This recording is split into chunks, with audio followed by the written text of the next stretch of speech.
Hey guys, welcome to Digital IT Code. My name is Priyanka और आज की इस वीडियो में हम बात करने जा रहे हैं अबाउट लूप कंट्रोल स्टेटमेंट के बारे में। जी हाँ दोस्तों, आज हम करेंगे लूप कंट्रोल स्टेटमेंट। वैसे तो देखा जाए C++ की अगर हम बात करें तो उसमें लूप होती है टोटल 3 तरह की, while loop, do while loop और फॉर लूप। लेकिन इसमें आपको 3 टाइप की लूप नहीं मिलने वाली पाइथन के अंदर। पाइथन के अंदर आपको सिर्फ टू टाइप की ही लूप मिलेगी, one is while loop and other one is for loop. But loop क्या चीज है? What do you mean by loop? Loop हम किसको बोलते हैं? लूप तो वो होगी ना, it's one of the control statement जो यूज करती है कि जब हमारे पास कोई सेक्शन है कोड का, वो एग्जीक्यूट कर रहा है, जितने नंबर ऑफ टाइम हमने उसको प्लेस करवाया कि हाँ ये जो साइकिल है ये 6 बार ही चलना चाहिए, 6 से 7वीं बार जैसे टाइम आता है तो ये आउट ऑफ दी हो जाना चाहिए, 7वीं बार नहीं चलना चाहिए। तो वो क्या है? दैट इज अ लूप, कि हमने एक फिक्स नंबर कर दिया टाइम का कि ये इतनी बार ही चलेगा। सम कंडीशन जो होती है इसमें कुछ ट्रू हो जाती है and some conditions are false रहती है इसमें। अगर मैं व्हाइल लूप की बात करूं तो हम इसमें कुछ सेट ऑफ दी स्टेटमेंट्स को अकॉर्डिंग टू द कंडीशन ही हम हमेशा इसको एग्जीक्यूट करवाते हैं। अगर व्हाइल लूप में भी हम देखें तो आपके पास 2 लूप हैं, one is while loop and other one is for loop. और जो रेपिटेशन स्टेटमेंट्स होती हैं उसको हम यूज करते हैं रिपीट करवाने के लिए ग्रुप या ब्लॉक ऑफ द प्रोग्रामिंग को। जैसे पाइथन है, पाइथन में हमारे पास 2 तरह की लूप होती है, 2 तरह की रेपिटेशन स्टेटमेंट रहेगी, फॉर एंड व्हाइल, जो मैंने अभी आपको बताया। अगर फॉर लूप की हम बात करें तो फॉर लूप को हम यूज करते हैं that will be iterate over the sequence, कि that can either be a list, tuple, dictionary, कुछ भी हो सकता है। इन सीक्वेंस के ऊपर ही ये हमेशा इटरेट करती है। सेट भी हो सकता है, कुछ भी हो सकता है। तो अगर हम एग्जीक्यूट करवाना चाहते हैं सेट ऑफ द स्टेटमेंट को once for each time in list, tuple और डिक्शनरी में, then we will use the for loop. हम उस केस में भी फॉर लूप को यूज कर सकते हैं। बट आपके सामने ये सिंटेक्स जो है ये फॉर लूप का है, कि फॉर लूप में आपके सामने सबसे पहले कंडीशन आती है, फिर फॉर कंडीशन के फॉल्स और ट्रू स्टेटमेंट बन जाती है, फिर कंडीशनल कोड आ जाता है। फॉर कंडीशन जो है वो हमारी फॉल्स है या ट्रू है, उसके अकॉर्डिंग हमारी फॉर लूप चलती है। अगर मैं बात करूँ व्हाइल लूप की, तो व्हाइल लूप भी यही काम ही करती है, it will repeat upon the action. जैसे जब तक ये कंडीशन रिटर्न नहीं करता फॉल्स पे, तब तक वो एक्शन पे रहती ही रहती है। आप सिंटेक्स चेक कर सकते हो व्हाइल लूप का, व्हाइल के साथ कंडीशन आएगी, फिर हम स्टेटमेंट्स को लिखेंगे, फिर बाकी जितना भी कोड होगा वो आएगा। ठीक है, ये हमारा रहेगा सिंटेक्स व्हाइल लूप का। रेस्ट ऑफ द कोड तो वो पहले जो पाइथन का इंटरप्रेटर होता है वो चेक करता है कंडीशन को। अगर तो मेरी कंडीशन ट्रू है तो वो एग्जीक्यूट करता है जो स्टेटमेंट लिखी हुई है कॉलन के बाद, और फिर उसके बाद देन अगेन वो दोबारा से कंडीशन के पास जाता है, फिर वो एग्जीक्यूट करता है। फिर उसके बाद यहाँ पर आप देखो लूप चल रही है ना हमारी, तो लूप का ये मतलब नहीं है ना वो स्टेटमेंट के पास जाकर उसके बाद एग्जिट कर देगा। वो एग्जिट तब तक नहीं करेगा जब तक हमारी कंडीशन फॉल्स नहीं होती। लूप के केस में हमेशा ये चीज ध्यान में रखना, प्रोग्राम एक बार एग्जीक्यूट नहीं होता। इफ एल्स की अगर मैं बात करूं, इफ एल्स कंडीशन में हमने जैसे ही प्रोग्राम को एक बार एग्जीक्यूट करा, उसने चेक करा कंडीशन ट्रू है कि कंडीशन फॉल्स है, उसके अकॉर्डिंग उसने एग्जीक्यूट करके हमें स्टेटमेंट दे दी और वो बाहर आ गया कि आंसर आपके सामने है। लूप में ऐसा बिल्कुल नहीं होगा। लूप के केस में हमेशा सबसे पहले कंडीशन ही एग्जीक्यूट करेगा, कंडीशन को एग्जीक्यूट करने के बाद वो हमें स्टेटमेंट देगा, फिर वो दूसरी टाइम भी कंडीशन को एग्जीक्यूट करेगा, फिर वो तीसरे टाइम भी करेगा, वो चौथी बार भी कर सकता है या वो 5वीं बार भी कर सकता है। ये मत कभी सोचना कि उसने कंडीशन को एग्जीक्यूट किया, स्टेटमेंट आ गई जी, आंसर आ गया, ऐसा नहीं होगा। वो तब तक कंडीशन को एग्जीक्यूट करता रहेगा जब तक आपकी कंडीशन फॉल्स नहीं हो जाती, क्योंकि इसके अंदर हम कुछ ना कुछ नंबर प्रोवाइड करवाते हैं किसको कितने नंबर टाइम कंडीशन को एग्जीक्यूट करवाए। Number of the condition execute करवाई जाती है with the help of for loop, while loop से। ये व्हाइल लूप विद एल्स है, ठीक है ना। एल्स स्टेटमेंट से भी हम करते हैं, इफ एल्स की कंडीशन भी इसके अंदर हम लगाएंगे, वो अभी आपको सिखाऊंगी। सिंटेक्स आप देख सकते हो, व्हाइल, फिर कंडीशन, फिर स्टेटमेंट, एल्स स्टेटमेंट 2। कंडीशन के अकॉर्डिंग वो देखेगा कि मुझे स्टेटमेंट 1 को एग्जीक्यूट करवाना चाहिए या स्टेटमेंट 2 को एग्जीक्यूट करवाना चाहिए, तो वो ये चेक कर सकते हैं। Then it will execute the rest of the code. ये है पूरा फ्लो डायग्राम वाइल का, और इसमें इफ एल्स का, नॉट इफ एल्स का, एल्स का। वाइल विद एल्स हमने कैसे करना है, ये देखो। कंडीशन आई, कंडीशन को उसने चेक करा, कंडीशन ट्रू है, स्टेटमेंट 1 प्रिंट हो गई। मतलब वो तब तक कंडीशन, यहाँ पर आप चेक कर सकते हो, कंडीशन हमारी आएगी, कंडीशन जब तक ट्रू है तब तक वो स्टेटमेंट 1 प्रिंट करेगा, जब तक चलते जाए, चाहे वो 100 बार क्यों ना करे। कंडीशन अगर उसको 100 टाइम ट्रू मिलेगी तो 100 टाइम वो इसी स्टेटमेंट को प्रिंट करवाएगा। अगर कंडीशन मेरी फॉल्स होगी तो वो फिर एल्स के पार्ट में आकर ये वाली स्टेटमेंट को प्रिंट करवाएगा, और फिर वो स्टेटमेंट से कंडीशन से बाहर आएगा। इस केस में उसकी कोई लूप नहीं है, फॉल्स के केस में। ट्रू के केस में वो लूप बनाएगा, जैसे ही स्टेटमेंट 1 प्रिंट होगी वो दोबारा से भी उसको प्रिंट करने की कोशिश करेगा। तो ये हो सकता है वो 100 बार करे, 200 बार करे, 300 बार करे, ये तो हमारी कंडीशन के ऊपर डिपेंड है ना, वो कितनी बार करता है, हमने कितनी बार कंडीशन लगाई है। According to the condition loop will terminate, according to the condition loop will run. आगे इन्फिनिटी भी, इन्फिनिटी मतलब इन्फिनाइट टाइम, होती जाएगी, कभी बंद ही नहीं होगी। वो ये थे जब वाइल हमने ट्रू ही लिख दिया, तो ट्रू में मतलब सारी कंडीशन इसकी ट्रू होगी, तो स्टेटमेंट लिखा तो वो स्टेटमेंट बस चलती जाएगी, चलती जाएगी, चलती जाएगी, जब तक हम ब्रेक नहीं लगाते या कुछ, मतलब हम उसको स्किप नहीं करते तब तक वो चलती जाएगी। आगे नेस्टेड भी आएगा आपको, नेस्टेड वाइल लूप। अभी मैं सिर्फ सिंटेक्स आपको सभी के समझा रही हूँ, सिंटेक्स एक बार देख लो, सिंटेक्स देखने के बाद आपको सारे प्रोग्राम करवाएंगे। नेस्टेड वाइल लूप में भी वाइल है, कंडीशन है, फिर उसके बाद स्टेटमेंट है, फिर वाइल के साथ कंडीशन है, स्टेटमेंट है, रेस्ट ऑफ द कोड है। ठीक है, तो अभी हम आगे नहीं जाएंगे वाइल लूप से, पहले हम वाइल लूप को अच्छी तरह से समझेंगे। फिर उसके बाद अगर तो आज की वीडियो मेरी ज़्यादा लंबी हो रही हो, ज़्यादा लेंथी हुई, तो मैं फॉर लूप आज की वीडियो में नहीं करवाऊंगी, वो मैं कल वाली वीडियो में करवाऊंगी। और अगर छोटी हुई तो मैं वाइल लूप के साथ साथ फॉर लूप भी आपको आज ही करवा दूंगी। तो वाइल लूप का सबसे पहले प्रोग्राम के बिना प्रोग्रामिंग ज़ीरो है। प्रोग्राम नहीं करा, प्रैक्टिकल नहीं करा, तो ये सारा समझाया मेरा ज़ीरो है, क्योंकि इसमें हम क्यों पढ़ रहे हैं, इसके डेफिनेशन। जब तक हम इनका प्रोग्राम ही नहीं करेंगे, डेफिनेशन हमें पढ़ने का कोई बेनिफिट नहीं होने वाला, एक सिंगल बेनिफिट नहीं है। तो do the programming. So first of all we will do start the programming of loop. Python में लूप की जो प्रोग्रामिंग हम स्टार्ट करने वाले हैं, सबसे पहले हम स्टार्ट करेंगे फॉर लूप से। ठीक है, तो मैं यहाँ पर जुपिटर वाली नोटबुक उठा लेती हूँ।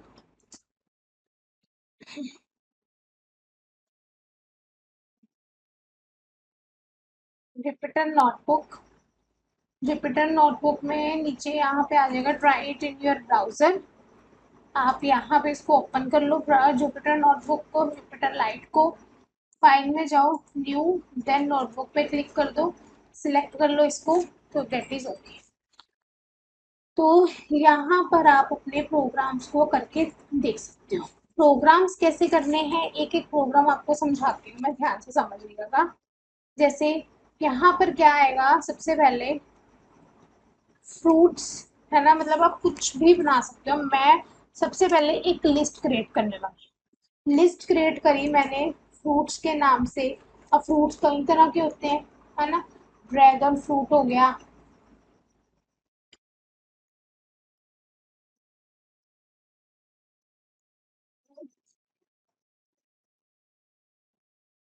स्ट्रिंग वैल्यू है इसलिए मैंने डबल कोट्स के अंदर रखी है वैल्यू को।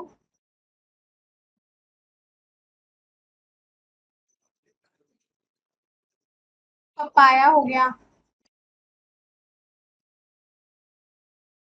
ठीक है जी। और भी इसी तरीके से आप पूरी लिस्ट क्रिएट कर सकते हो फ्रूट की। वो अनार ले लो, पॉमीग्रेनेट, पॉमीग्रेनेट, पॉमीग्रेनेट हो गया। देन आ जाता है लाइव आगे। ये हमारी पूरी एक लिस्ट तैयार करी है मैंने, किस चीज की, फ्रूट की। अब फ्रूट की लिस्ट आने के बाद अब मैं यहाँ पर क्या लिख सकती हूँ, जैसे ये मेरे पास फ्रूट्स हैं, फ्रूट्स के बाद मैंने लिखा यहाँ पे फॉर लूप लगाऊंगी। फॉर कोई भी आप वेरिएबल ले लो, ABCD XYZ, जो आप चाहते हो ले सकते हो, बी इन फ्रूट्स, ये है पूरा सिंटेक्स फॉर लूप का। फॉर के आगे लगेगा B in fruits, and then हम यहाँ पर प्रिंट करवाएंगे बी को। ठीक है, जो भी बी की वैल्यू होगी वो सारी यहाँ पर प्रिंट होगी मेरी, और आपके सामने इस तरह से लिस्ट पूरी वर्टिकल मैनर में आ जाएगी। इसका मतलब है जो फॉर लूप है वो हम यूज करते हैं किसी भी सीक्वेंस, कोई भी सीक्वेंस है उसको इटरेटिंग करवाने के लिए। चाहे वो सीक्वेंस आपका लिस्ट हो, ट्यूपल हो, डिक्शनरी हो, सेट हो, स्ट्रिंग हो, कोई भी आप सीक्वेंस ले लो। सीक्वेंस ये सारे मैंने, आप पिछली वीडियोस देख सकते हो, मैंने एक एक सीक्वेंस आपको समझाया हुआ है बहुत अच्छी तरह से। आप चेक कर लेना मेरी सारी वीडियोस को, आपको मिल जाएंगे सारे सीक्वेंस, उसमें मैंने करवा रखे हैं। एक एक की अलग अलग वीडियो मिलेगी आपको। उसी में से मैंने एक सीक्वेंस उठाया लिस्ट, क्योंकि मैंने तब भी आपको बोला था कि अभी लिस्ट के आगे फॉर लूप है, वो मैं जब फॉर लूप करवाऊंगी उसमें समझाऊंगी, ऐसे समझाने का कोई बेनिफिट नहीं आने वाला। तो इसमें मैंने क्या करा, इट्स जस्ट लाइक, मैंने इसमें एक फॉर कीवर्ड यूज करा। फॉर कीवर्ड जो है अदर प्रोग्रामिंग, जैसे हम बाकी प्रोग्रामिंग लैंग्वेज में यूज करते हैं, बिल्कुल वैसे ही मैंने यहाँ पे यूज करा। एंड ये वर्क कर रहा है, इट जस्ट इटरेटर मेथड की तरह, और ये आपको बाकी ऑब्जेक्ट ओरिएंटेड प्रोग्रामिंग लैंग्वेज में भी फाइंड आउट हो जाएगा, इजिली मिलेगा। तो with this for loop you can execute a set of statement. कोई भी आपकी स्टेटमेंट है, आप उसको अगर एक्सिक्यूट करवाना चाहते हो, कोई भी आपकी आइटम है, चाहे वो आइटम लिस्ट में हो, चाहे ट्यूपल में हो, चाहे सेट में पड़ी हो, आप कोई भी अपनी आइटम ले लो, उनको आप उनको आप जब ये सब मतलब उसको एक्सिक्यूट आप करवा सकते हो with the help of for loops. ठीक है, कि हम फॉर लूप लगाएंगे तो जो हमारी लिस्ट एक बिल्कुल हॉरिजॉन्टल मैनर पे जितने भी उसके आइटम्स वगैरह पड़े होंगे वो प्रॉपर एक लिस्ट के फॉर्म में वर्टिकल वे में हमारे सामने शो हो जाएंगे with the help of for keyword. For को आप टेम्परेरी कीवर्ड एक समझो कि फॉर लूप या फॉर कीवर्ड आप समझ सकते हो कि with the help of this you can execute the set of the statement. Okay, and then अब आपके सामने एक क्वेश्चन और आएगा कि ये तो चलो ये लूप आपने लगाई विद, लूप जो आपने यूज करी पाइथन की लूप, वो एक लिस्ट के लिए करी है ना। पाइथन लूप ये हमारी किसके लिए थी, फॉर लिस्ट के लिए। क्लियर। तो ये मैंने ऊपर सबसे ऊपर कमेंट लिखा है, कमेंट को हमेशा हैशटैग डालो, नहीं तो कमेंट को हैशटैग नहीं डालोगे, बिना हैशटैग के अगर आप लिखोगे तो it will give you error. उसको यही समझ नहीं आएगा ये क्या लाइन है, what do you mean by this line, उसको नहीं पता, प्रोग्रामिंग वो इंटरप्रेटर है उसको नहीं पता, ये इनवैलिड सिंटेक्स का आपको एरर देगा। अगर ऐसा एरर आप नहीं चाहते हो then you have to click upon the hashtag. Hashtag पे आप क्लिक कर दो, आपके पास ऐसा एरर नहीं आएगा। ओके, तो इसको अब रन करो, इस प्रोग्राम को, तो आपके सामने पूरी लिस्ट क्रिएट होके आ जाएगी with the help of for loop. मैंने एक लिस्ट को सिग्निफाई एक्सिक्यूट करवाया, ये सोच के चलो। अब अगर मैं करवाना चाहूँ loop with through a string करवानी है मुझे,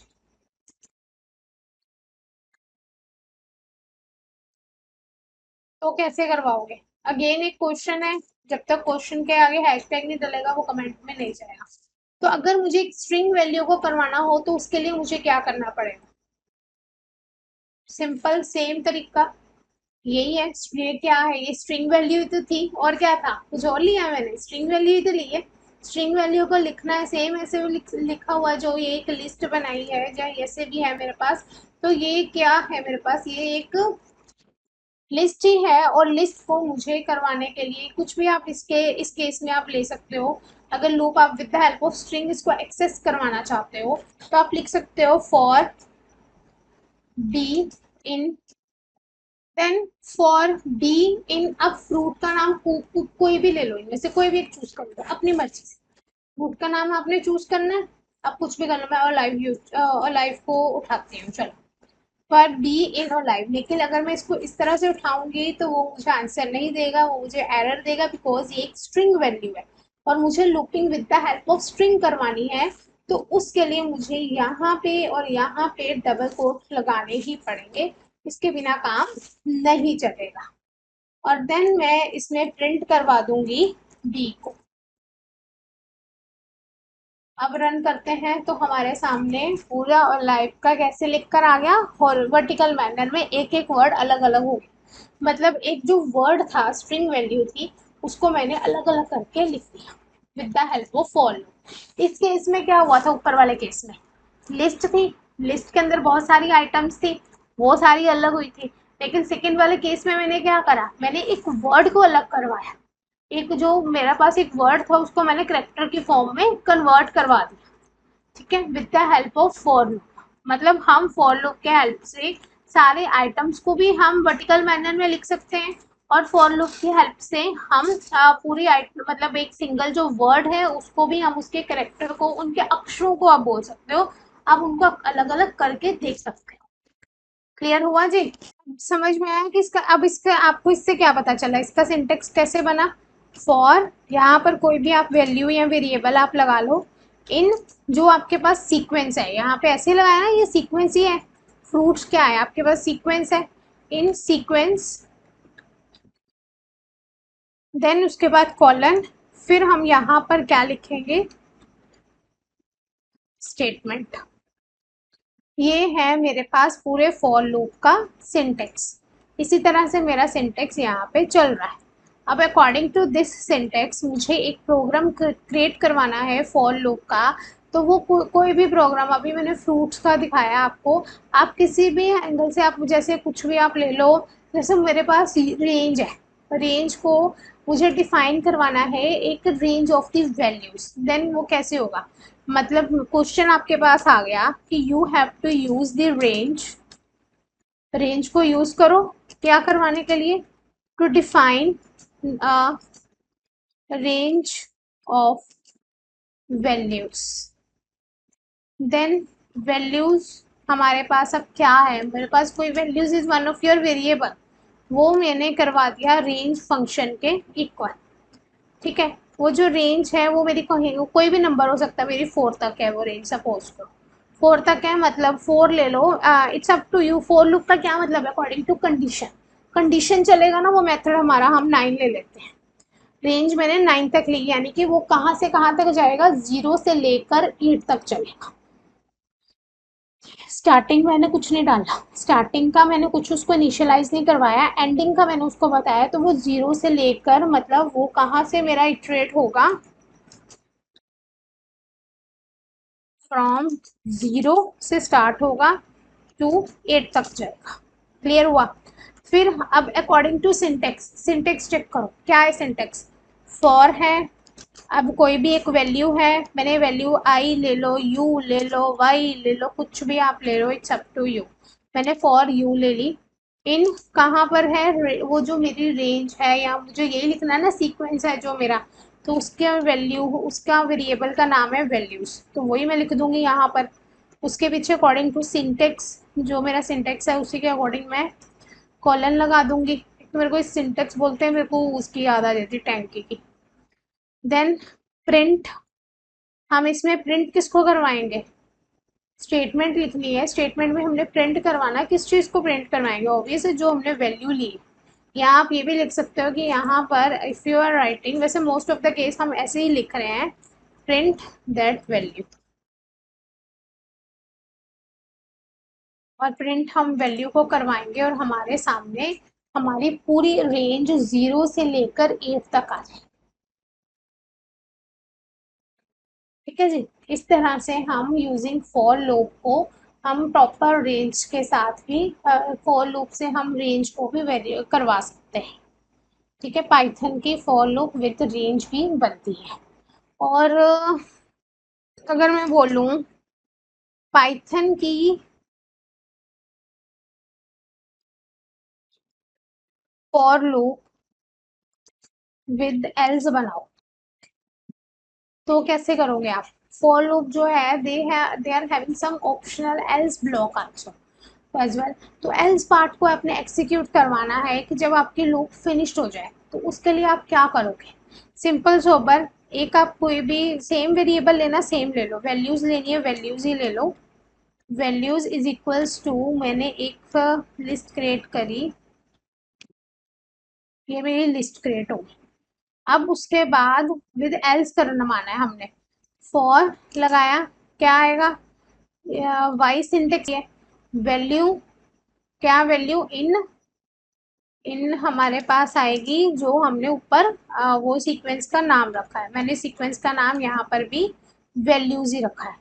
और फिर उसके बाद मैं इसमें प्रिंट किस चीज़ को करवा दूंगी, मैं अपने वाई को प्रिंट करवाऊंगी जो मैंने वैल्यूज का नाम लिखा है।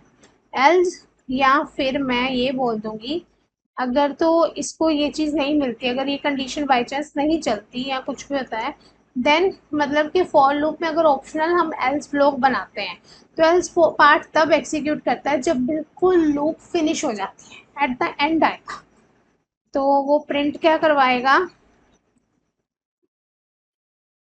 नो नंबर लेफ्ट, कि कोई भी नंबर नहीं बचा, आपने सारे नंबर प्रिंट करवा, नो नंबर लेफ्ट, कि कोई भी नंबर नहीं बचा है यहाँ पे। अब इसमें कोई एरर हो तो पता नहीं, देख लेते हैं, अभी एरर का पता चल जाएगा। तो एरर नहीं है, उसने 087 को प्रिंट करवा दिया है और उसके बाद उसने बोल दिया कि नो नंबर लेफ्ट। मेन मकसद फॉर लूप का करवाने का यही है कि फॉर लूप से आप लिस्ट, ट्यूपल, स्ट्रिंग, डिक्शनरी, इन सबको इटरेट करवा सकते हो while using the for loop.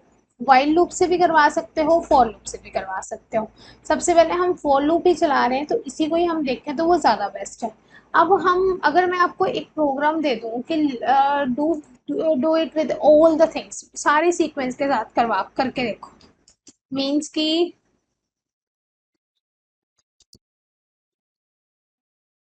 देखो, with list, tuple, string and dictionary, आपने इन सब के साथ यूज करना है फॉर लूप।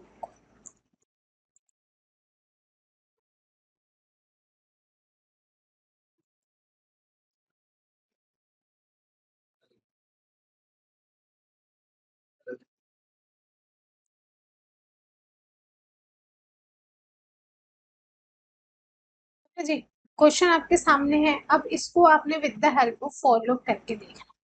हमारे पास, हम कोई भी एक लिस्ट क्रिएट कर सकते हैं, चाहे वो एनिमल का नेम हो, कुछ भी आप ले लो, चाहे आप डिजिटल आईटी कोड पे चलो बना लो एक लिस्ट।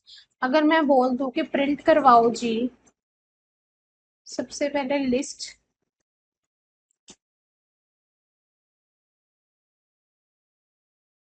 इटरेशन को, तो हम इसके लिए क्या करेंगे, प्रिंट करवाने के लिए you will write one variable, कोई भी आप वेरिएबल, मतलब कोई एक, पहले एक लिस्ट क्रिएट करनी पड़ेगी, मेरे को वो ज़रूरत है उसकी। तो D is equals to, list कैसे क्रिएट होगी, with the help of square bracket, digital IT, then code. ये मेरी एक लिस्ट क्रिएट हो चुकी है।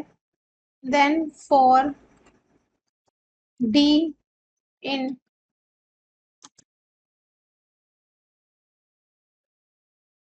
यहाँ पे तो कोई भी आप वेरिएबल ले लो, जी ले लो, चलो, for G in D, D मेरी लिस्ट का नाम है तो वो वहीं का वहीं जाएगा, और then I will print G. Okay, तो मैंने ये लिस्ट क्रिएट करी है, लिस्ट से इस तरह से मेरी प्रिंटिंग होगी प्रॉपर लिस्ट की। और अगर मुझे इसको ट्यूपल के साथ करना हो तो क्या करना पड़ेगा, सेम मेथड, अगर मुझे यही चीज़ थोड़ा बहुत हम चेंज करेंगे और इसी को हम करेंगे ट्यूपल में कन्वर्ट, ट्यूपल में करूंगी मैं कन्वर्ट, डिजिटल आईटी कोड, और यहाँ पर मैं वेरिएबल चेंज कर देती हूँ एच, और यहाँ पर मेरा डी है, वहाँ पे एच आ जाएगा, और यहाँ पर भी मैं ज़रा जे ले लेती हूँ, जे और एच बन गया, और ये मेरा जे, ठीक है। अब ट्यूपल में डिफरेंस क्या होता है, सिर्फ इस ब्रैकेट का, स्क्वायर ब्रैकेट नहीं आता, वहाँ पर कर्ली ब्रेसेस आते हैं। अगर मैं इसकी जगह ये लिखती तो कर्ली ब्रेसेस भी नहीं, सिंपल ब्रैकेट आता है, जस्ट हम ये बोल सकते हैं, सिंपल ब्रैकेट हमने लगाना और हमारा ट्यूपल क्रिएट हो जाना है। और अगर मुझे यहाँ पर बैक स्लैश एन डाल दूँ, थोड़ी स्पेस आ जाएगी, और मुझे यहाँ पर स्ट्रिंग क्रिएट करने हो तो उसके लिए मैं क्या करूँगी, स्ट्रिंग क्रिएट करने का तरीका क्या रहेगा। अब उसके स्ट्रिंग का मतलब होता है कुछ भी आप एक सिंगल डिजिट ले सकते हो,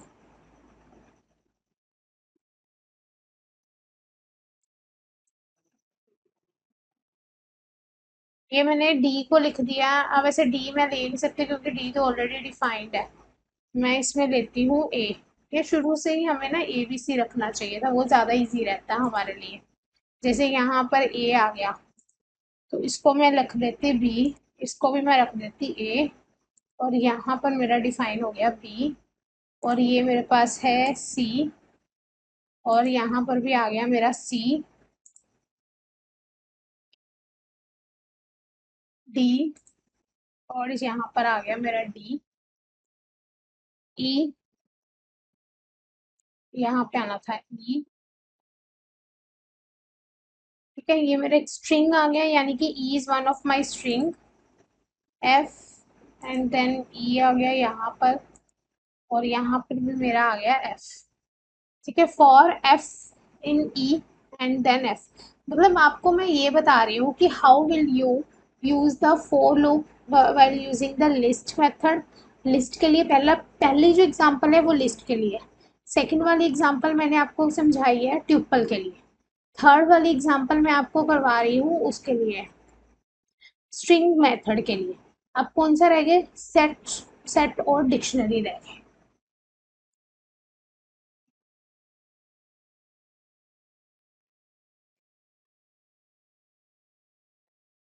तो सेट के लिए मैं लिखूंगी यहाँ पर, सेट ले लो या सेट लेते हैं, चलो सेट के लिए F, A B C D E F तक हम पहुंच गए, जी बनाते हैं यहाँ पर। तो जी पे मेरा जो सेट है, और वो कुछ कर्ली ब्रेसेस से ही बनता है सेट, और ये आपकी मर्जी है, यहाँ पे डिजिटल आईटी कोड लिखना है, डिजिटल आईटी कोड रहने दो, चेंज करना है तो चेंज भी आप कर सकते हो, वो आपकी मर्जी है। ओके जी, आपकी मर्जी, आपने चेंज करना चेंज कर दो।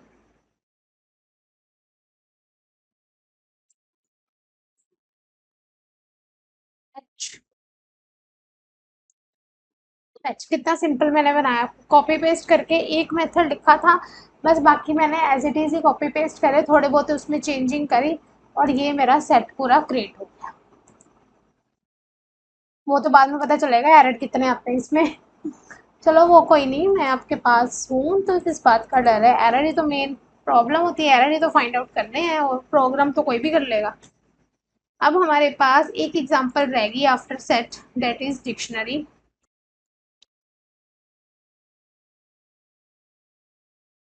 तो डिक्शनरी में अब क्या आएगा आपके पास, डिक्शनरी में आप ले लो जे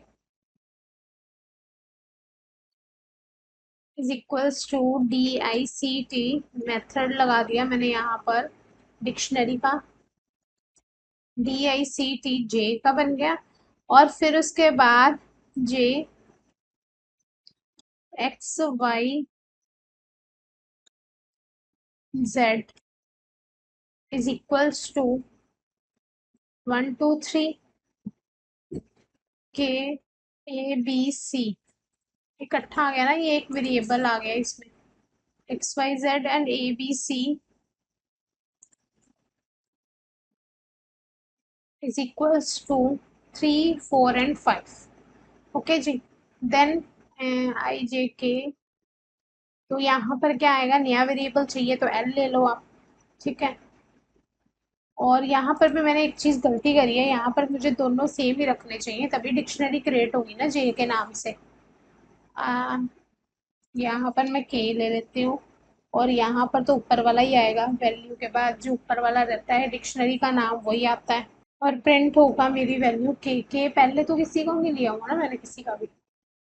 तो इसमें जो के है वो कैसे प्रिंट होगा, इसमें मैं कॉमा डाल, क्योंकि डिक्शनरी में थोड़ा सा चेंजिंग वेंजिंग करने पड़ेंगे आपको।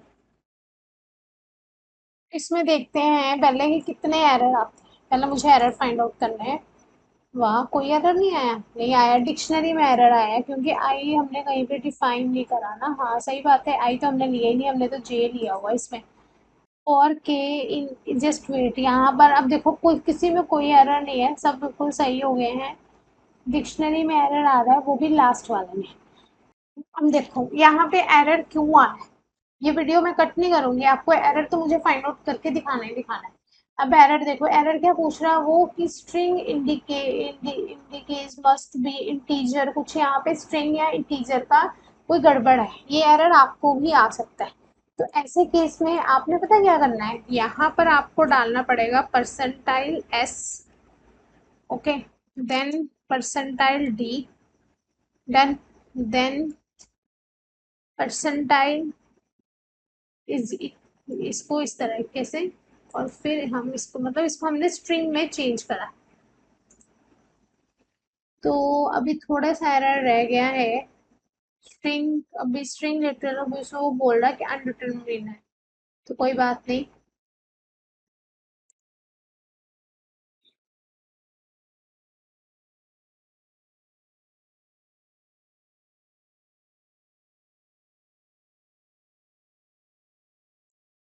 ये अनडिटरमिन्ड क्यों है, क्योंकि मैंने यहाँ पर डबल कोट्स ही नहीं डाला है, तो उसको कैसे पता चलेगा कि ये प्रिंट फंक्शन है या क्या है। तो आपके सामने अभी भी एरर आएगा, इसको स्ट्रिंग वैल्यू चाहिए।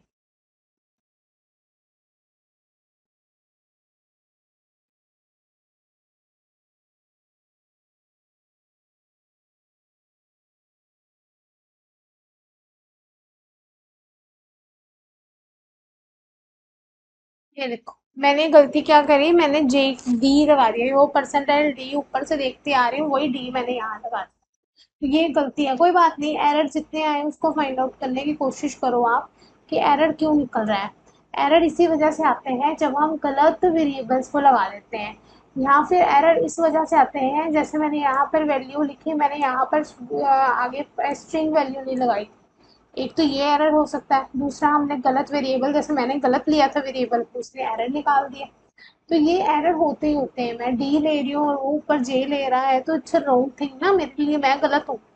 तो इस चीज़ को हमेशा ध्यान में रखना कि वेरिएबल हमारा बिल्कुल राइट होना चाहिए, first thing. Second thing, percentile S, percentile S का मतलब है कि हमने इसको जो परसेंटाइल डी इंटीजर वाली थी उसको हमने स्ट्रिंग में कन्वर्ट करा, या मतलब हमने उसको कर शो करवाने के लिए कि इसमें स्ट्रिंग भी है, जो डी है इंटीजर भी है, तो वो सारी एज इट इज़ ही प्रिंट हो जाए। तो वो देखो, इसने नीचे हमारी डिक्शनरी को इस तरह से प्रिंट करवा दिया, स्ट्रिंग वैल्यू भी प्रिंट करवा दी और इंटीजर वैल्यू को भी प्रिंट करवा दी। तो यहाँ तक आपको फॉर लूप आई थिंक समझ आ गई होगी अच्छी तरह से कि फॉर लूप बेसिकली क्या होती है और हम फॉर लूप को किस वे से प्रोग्रामिंग कैसे करते हैं फॉर लूप की।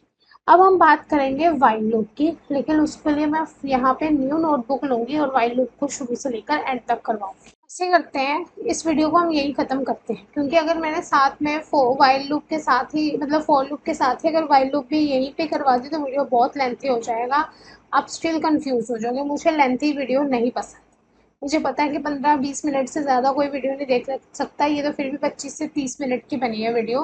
तब तक के लिए आप फॉर लूप की प्रैक्टिस कीजिए अच्छी तरह से, देन वाइल लूप मैं नेक्स्ट वीडियो में बहुत जल्दी लेके आती हूँ, नेक्स्ट वीडियो में आपको सिखाऊंगी वाइल लूप, ठीक है जी। सो आज की वीडियो में इतना बहुत है, लाइक शेयर और सब्सक्राइब कर दीजिए हमारे चैनल को। Thank you so much for today, bye bye everyone.